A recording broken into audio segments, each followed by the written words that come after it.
अमित तापड़िया है। मैं आज आप सब लोगों के सामने एक मोटिवेशनल स्पीच लेके आया हूँ।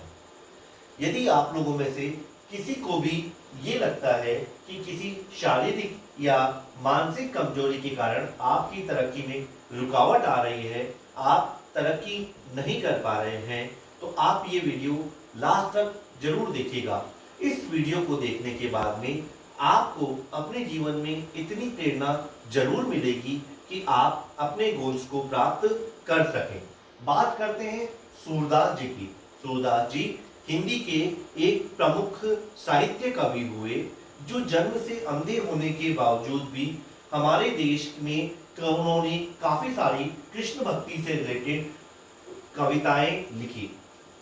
सूरदास जी का जन्म आगरा मथुरा हाईवे पर एक गांव में हुआ।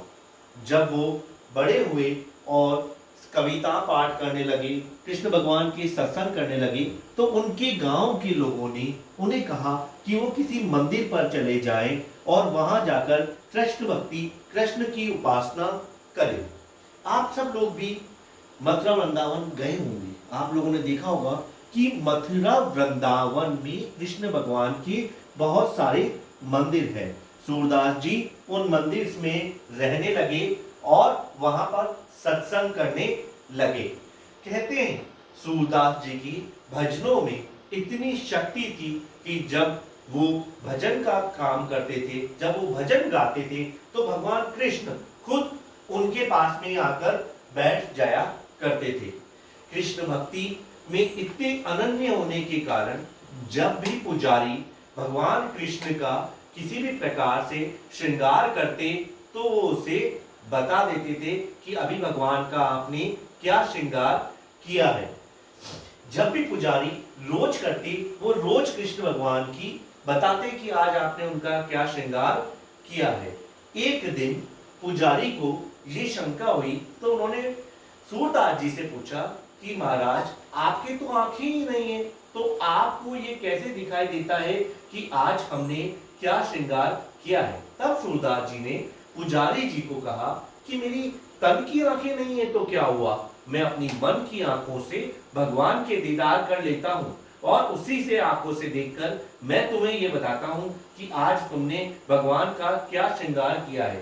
पुजारी को इस बात का विश्वास नहीं हुआ और उन्होंने अगले दिन भगवान का जो श्रृंगार था वो बहुत ही सिंपल करा। जब सूरदास जी वहां आए और मंदिर में उन्होंने भगवान के दर्शन किए, तो उन्होंने पुजारी को जो भी भगवान का श्रृंगार हुआ था वो बहुत सिंपल हुआ था, उसके बारे में बता दिया। यह सुनकर पुजारी को बड़ा आश्चर्य हुआ। उसे लगा कि यार, यहाँ सत्संग में बहुत सारे जने आते हैं, कोई ना कोई सूरदास जी को ये बता देता है कि आज मैंने क्या श्रृंगार किया है और उसी के आधार पर वो भगवान का वर्णन कर देते हैं। अब मैं अगले दिन केवल 3 दिन तक यही श्रृंगार रखूंगा और देखता हूं कि इन्हें पता चलता है नहीं चलता है। और उन्होंने भगवान का 3 दिन तक वही श्रृंगार रखा। जब तीसरे दिन भी वही श्रृंगार रहा, तो सूरदास जी ने पंडित जी को बोला, हे पंडित जी महाराज, आपने 3 दिन से यही श्रृंगार रख रखा है। अरे मेरे बांके बिहारी, मेरे कृष्ण कन्हैया इस रस में दुखी हो गए हैं, आप उन्हें कोई नया श्रृंगार दीजिए। यह सुनकर पुजारी को बहुत आश्चर्य हुआ। उसने कहा, हे भगवान, आज ये क्या बात हो गई, इनको कैसे पता चला कि ये श्रृंगार चेंज हो गया है। उसने डिसाइड किया कि अब मैं भगवान को रेशमी वस्त्र नहीं पहनाऊंगा, मैं भगवान का वो श्रृंगार कर दूंगा जिसमें वो केवल फूल पत्तों में ही रहे और इनको फिर दिखाऊंगा महाराज को, और क्या ये पहचान पाते हैं। फिर वही हुआ। पुजारी ने अगले दिन भगवान का श्रृंगार फूलों और पत्तों से कर दिया। ये देखते ही सूरदास जी अत्यंत घबरा गए और उन्होंने अपनी करुण आवाज में कहा, हे भगवान, आज तो तू भी मेरी जैसे गरीब हो गया। तेरे रेशमी वस्त्रों की जगह तेरे वस्त्र पर भी फूल और पत्तों के वस्त्र आ गए। यह सुनकर पुजारी को बड़ा आश्चर्य हुआ और उसने कहा, सूरदास जी आप धन्य हैं, धन्य हैं।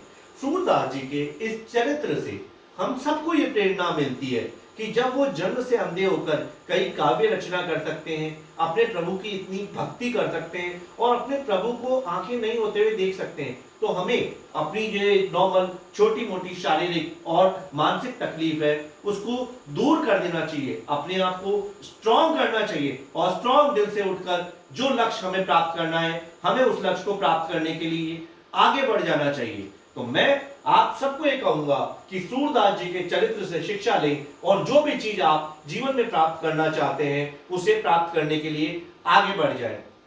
यदि आप लोगों को ये वीडियो पसंद आया हो तो इसे लाइक और शेयर जरूर करें। जय हिंद।